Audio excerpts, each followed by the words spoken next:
So guys, welcome back to our channel. నేను బ్రహ్మం గారి మీద ఆల్రెడీ పార్ట్ 1 చేశాను. అందులో ఆయన ఎలా పుట్టాడో, ఎలా పెరిగారో, ఇంకా ఆయన చెప్పిన కాలజ్ఞానంలో జరిగినవి చెప్పాను. ఆయన చెప్పిన కాలజ్ఞానం చెప్పాలి అంటే కొన్ని గంటల వ్యవధులు వీడియోలు సైతం సరిపోవు. కాబట్టి ఈ రోజు జరగలేనివి, జరగబోయేవి వాటి గురించి తెలుసుకుందాం. ఆయన కాలజ్ఞానం ఒకేసారి ఒకే మనిషికి బోధించలేదు. వివిధ సమయాల్లో వివిధ మనుషులతో బోధించారు.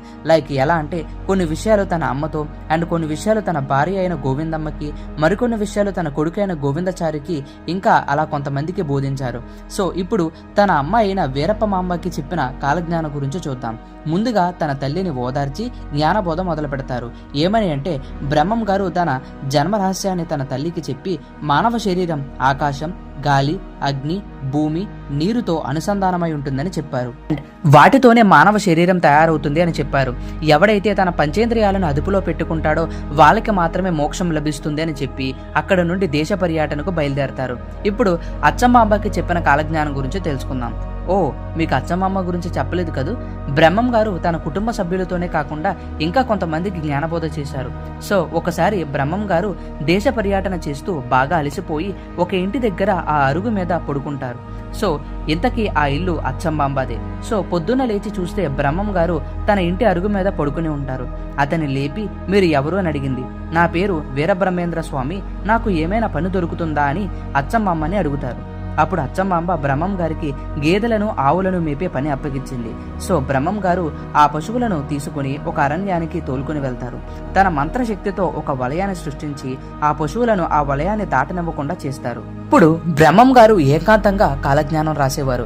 అలా ప్రతిరోజు చేసేవారు. ఒకరోజు అచ్చంబాంబకి బ్రహ్మం గారు పశువులను ఎలా మేపుతున్నారో చూద్దామని అతని వెనకాలే వెళ్తుంది. అప్పుడు ఆ స్థలంలో ఆ పశువులు మేయడం, అలాగే బ్రహ్మం గారు ఏకాంతంగా కాలజ్ఞానం రాయడం ఇవన్నీ చూసి అచ్చంబాంబ బ్రహ్మం గారి దగ్గరికి వచ్చి నన్ను క్షమించండి, నేను మీరు ఎవరో తెలుసుకోకుండా మీ చేత పనులు చేయించాను, మీరు ఎంత జ్ఞానం కలిగిన వారని నాకు తెలియదు అని క్షమాపణ కోరుతుంది. అప్పుడు బ్రహ్మం గారు నాకు అందరూ ఒక్కటే అని జవాబిస్తారు. అలాగే ఆమెకు జ్ఞానబోధ కూడా చేస్తారు. అవి ఏమిటి అంటే వావి వరుసలు క్షీణించి తండ్రి కొడుకుని, కొడుకు తండ్రిని చంపుకుంటారు. ఇది కూడా మనం ఎవ్రీడే న్యూస్ లో చూస్తూనే ఉన్నాం. అండ్ నెక్స్ట్ శాంతమూర్తులు కూడా కోపం వస్తుంది. వివిధ వర్ణాల వాళ్ళు ధర్మాన్ని వదిలి ఇతర ధర్మాలను ఆచరించి నాశనమవుతారని రాశారు. అండ్ నెక్స్ట్ వన్, మనుషులు అలాగే మృగాలు రక్తం కక్కుని చనిపోతారని రాశారు. బట్ ఇది ఇంకా జరగలేదు. అండ్ నెక్స్ట్ మత కలహాలు పెరిగి ఒకరినొకరు చంపుకుంటారు. ఇవైతే ఇప్పటికీ జరుగుతూనే ఉన్నాయి, మనకు కూడా బాగా తెలుసు. అండ్ నెక్స్ట్ వన్, స్త్రీ పురుషులు కామపీడితులైతారు. ఇవైతే రోజులో ఎన్ని జరుగుతున్నాయో మనకే తెలీదు. అండ్ నెక్స్ట్ వన్ ఇంట్రెస్టింగ్ గా ఉంటుంది. 5000 సంవత్సరాల తర్వాత కాశీలో గంగమ్మ కనిపించకుండా పోతుందంట. అంటే మనం కల్కి మూవీలో చూసిన సిచ్యువేషన్ వస్తుందన్నమాట. సో ఇవి అచ్చమ్మాంబకి చెప్పిన విషయాలు. అండ్ నెక్స్ట్ బంగంపల్లి నవాబుకి ఇచ్చిన జ్ఞానబోధ గురించి తెలుసుకుందాం. బ్రహ్మం గారు మహిమల గురించి విన్న నవాబు ఆయన స్వయంగా పిలిపించుకుని అప్పుడు నవాబు బ్రహ్మం గారిని పరీక్షించాలని ఒక గిన్నెలో మాంసం వేసుకుని దాని మీద తెల్లటి కొట్టను కప్పి బ్రహ్మం గారికి ఇస్తారు.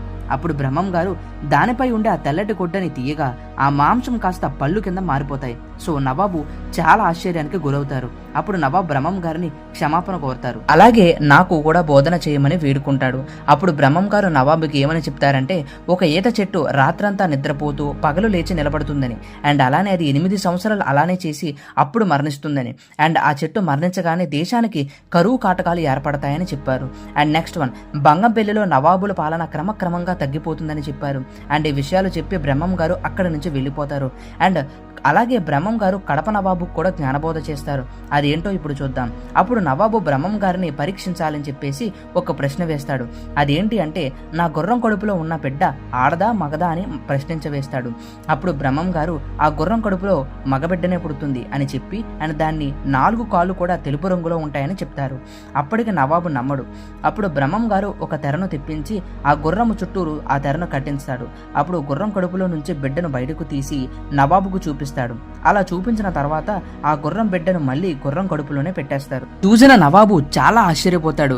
ఈయన కూడా బ్రహ్మం గారిని క్షమించమని అడిగి బ్రహ్మం గారి జ్ఞానబోధ చేయమంటాడు. అప్పుడు బ్రహ్మం గారు కడప నవాబుకు జ్ఞానబోధ ఏమని చేశారంటే కలియుగంలో 5000 సంవత్సరాలు గడిచిన తర్వాత నేను మళ్ళీ వీరభోగ వసంత రాయులుగా పుడతాను అని చెప్పారు. నేను ఈ విషయంపై పార్ట్ 1లో క్లారిటీగా చెప్పాను.